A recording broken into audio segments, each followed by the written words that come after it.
So J. Cole is back with a brand new track. As y'all already know, Point Antonio is out and is making its waves. First off, I want to say that I enjoyed this track. I think J. Cole is at his peak in terms of his lyrical ability and has been there for the past few years. He just keeps on showing out. Except for Grippy, of course. We're not going to talk about that. But as I listen to this song a lot more, I find that I have a problem with the narrative that is being spun by J. Cole, or at least the way that he worded some things. So I don't want this to be too drawn out, so I'm gonna get straight to it. I'm not a fan of how J. Cole keeps dipping his toe in the water in terms of like sending shots or making these braggadocious statements about his place in rap. For example, Big Sean gets a lot of flack for the past few years, for a number of years, because he always sends out these lyrics or these shots that's seemingly directed towards someone. And as the fan bases are listening, we can kind of pinpoint who that is. But then every time he's pressed or asked about it, it's always, oh no, it's just running games, or oh no, I didn't really mean that, or no, it's not this person. And in this case, I just have to say that like J. Cole has been doing that a bit more than I like lately, especially on this last verse in this song. So I want to take a look at some of these lyrics. I mean, I'm going to be going all over the place, but first off, let's start with the line, "They see this fire in my pen and think I'm dodging smoke. I wouldn't have lost a battle, dog, I would have lost a bro." Like, my first time listening to this song, I'm not going to lie, I was just taking everything in, and I'm like, all right, this is a cool track. I'm loving the sample. I'm loving the lyrics for the most part. And then although moments like this, I did feel some type of way, I didn't really dive deep until now, many listens later. I just don't feel like he's in a position or a place where he has the luxury or he has the right to be speaking like that. You can't jump in the ring, punch someone in the face, and then jump out of the ring and be like, my bad, and never continue the fight, because that's essentially what happened during this rap beef between Drake and K-Dot. Now, with that being said, months later, after the topic has seemingly died down, you kind of reignite the fire talking about this, and maybe he needed some solace, or maybe he needed to get his point across again.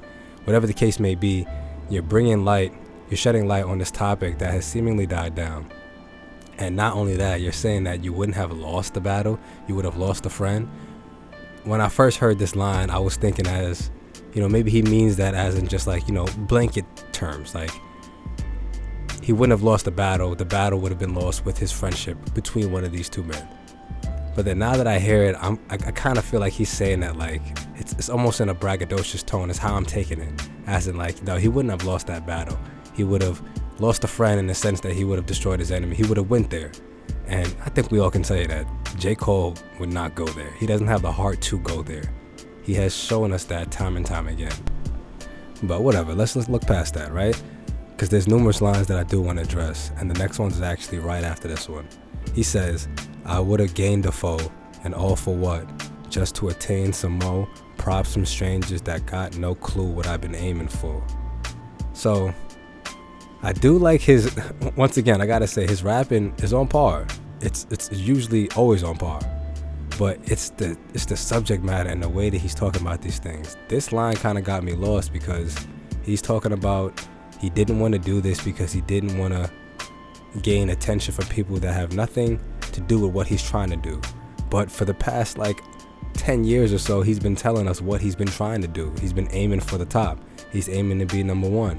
I mean, we all heard First Person Shooter, and that came out just recently, and he had that same tone, that same bravado. So to say that the line right there about how we don't know what you've been aiming for when clearly we do, because you've been making that abundantly clear and doing a good job at it, it just seems kind of backhanded. It seems like you forget how long we've been watching you. It seems like J. Cole is in a spot where he's trying to spin the narrative in some way when we already seen everything that played out and why it played out exactly the way that it did. Let's move on to the next lines. Now, this one here is just something I thought was interesting, considering both parties, being Kendrick and Drake, have been accused of using bots to some degree during this rap battle or during this rap beef. And in the following lines, we can see that J. Cole kind of addresses this in some way. Now, we have no proof of whether either team has did that. We've seen that Drake has used bots before, but we haven't seen any proof this time around.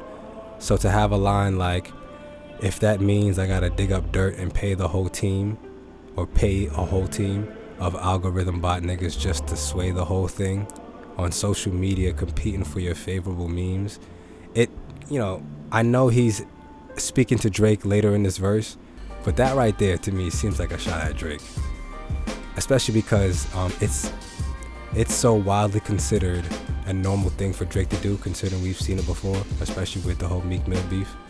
We've seen him use bots and whatnot. So to say these lines knowing that that's how a lot of people view his mans is just very interesting to me. And like I said before, K-Dot has also been accused of using bots, although we've never seen any proof on either party this time around. It's just something that I think is interesting to bring up.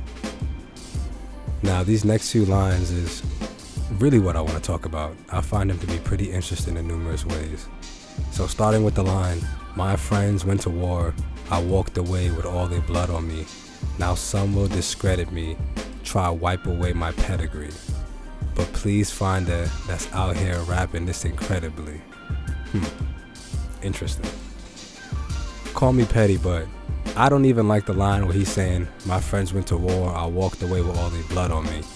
I mean, I get the metaphor, I get what he's saying for real. He's the middle child in this. But at the same time, let's not forget that he had a big hand in the reason why this beef even started, but also in the reason why this beef went the way that it did. I mean, like, we're not gonna forget 7 Minute Drill just because he took it off of DSPs. That still is something that's relevant in many people's minds. And from the general perception, a lot of people didn't really like that effort. They didn't like that diss track. So with that being said, it's like, yeah, you walked away with their blood on you, but take accountability in saying the fact that you're a big reason why this even started off in the way that it did. Not to say that he is the main component or something that is so pivotal, just saying he's simply a factor. But then to also say, now some will discredit me, try to wipe away my pedigree. I mean, yes, to some degree. Like, don't get me wrong, I'm a huge J. Cole fan. I think he's amazing. But at the same time, when you have a large portion of rap that understands the core of it and knows that there is a competitive nature to these things, when it's your time to step up, you step up. And because you didn't, well, that's perfectly fine on you. We know J. Cole has his own reasons. He made that abundantly clear. But with that being said, you didn't step up when there are people that was ready to. He seemingly doesn't have that Mamba mentality that Kobe has. Just saying that, like, if you see someone on the court, then you're my enemy, and I'm trying to be the best regardless of who you are. So with that being said, it's like, for the past few years, yeah, we hear all this braggadocious rap about how J. Cole's the best, and he's at his peak and whatnot, and I would agree. This was the moment. This was the moment he needed. This was the leg up, and I felt like he squandered it by releasing 7 Minute Drill, but also even more so by taking it back. So with that being said, it's like, yes, you have to understand why some people are removing your pedigree to some degree. We're not saying that he is not a fantastic lyricist, because that would never be the case. J. Cole is a top tier lyricist and always will be. But yes, you have a notch on your belt because you stepped down, because you didn't step up to the plate. It's as simple as that. And then say, but find out here who's rapping this incredibly, to me is just like, what? We found him, man. We found him. I mean, we already knew he was here, and his name is Kendrick Lamar. This was your chance, bro. And with that being said, these next few lines with the whole gun metaphor about how just because a gun doesn't shoot doesn't mean it ain't deadly. I like the way he flipped that there. But at the same time, it's like, come on, bro. You can't, I imagine you're in the park with your friends playing ball or whatever, and then you get punked by somebody. Like someone calls you out for the fight. You step up, you punch that person one time, realize it didn't do anything, or you see that people around you didn't like the perception of that, and then you just walk away. You back up. But then months later, you talk about how you would have won the fight if you would have done something. Or, bring a metaphor in it, like in this case to say, like, I still got that thing on me. I didn't fight him, I didn't punch him, I didn't go through with it, but I still got that thing on me. Like, that's how it feels. It feels like someone is kind of lost, almost conflicted. But let's move on to the next line. This one was just a bit more of a minute point for me, but something that I did want to bring up because I just don't like it once again. That would have to be, The next line where he says, "They stripped me of my spot, and now I'm finally free." So I don't like this because, I mean, although it is true, there are a lot of people who are saying J. Cole's not in the top 3, or, he's not in the big 3, or this or that, whatever. I get it. A lot of people are angry about how he went about the beef, but I don't agree. J. Cole would always be top 3 in terms of, that group. But to say that we strip you of your spot, I don't think we stripped you of anything. I think more light was just shed on your persona, on your personality, on your morals, and then that inflicted how people view you at your spot. That's all. And then the line, like, to say that you're finally free. Free of what exactly? The scrutiny? The backlash? Because that's still there. If you were really trying to reach that number 1 spot, like, why would you say a line like that, like you're finally free? To me, it seems like J. Cole is fine with being either the middle child or the bronze child, whatever you want to call him. I think he's fine with his place in rap amongst his peers. It almost seems like he doesn't have that drive or that fight to be number 1. Maybe I'm looking too much in that line of simply saying I'm free. He could just be talking about the stress and whatnot, but clearly he's not stress-free because he's still bringing up this topic that's kind of minute at this point. Anyway, just saying. Let's move on to the next lines, or the last few lines that I want to talk about. It's this whole section where he is addressing Drake. Drake clearly feels some type of way about J. Cole, considering all the social media antics that's been going around. And I kind of understand all parties. I definitely didn't think J. Cole would, address Drake in this way. I do see the camaraderie there. He's clearly bigging him up and saying that I appreciate you. You've done a lot for me, and I'm not afraid to say that. At the same time, some of the lines afterwards, and maybe I'm looking too much into it, but some of the lines afterwards do seem a bit condescending. Like he's giving a playbook or giving some advice to Drake on what he should do now that the beef has ran its course. But at the same time, like I said before, like, you did have your hand in that, whether you like it or not. And also, you wasn't really sticking by my side. So why are you telling me how to do or what I should do? I'm speaking from the point of view of how Drake might be viewing Cole right now, especially since all the little, posts we've seen here and there. He clearly feels some type of way. So having lines like, "Fuck all the narrative, tap back into your magic pen is what's imperative," reminding these folks why we do it, it's not for beefing, it's for speaking our thoughts, pushing ourselves, reaching the charts.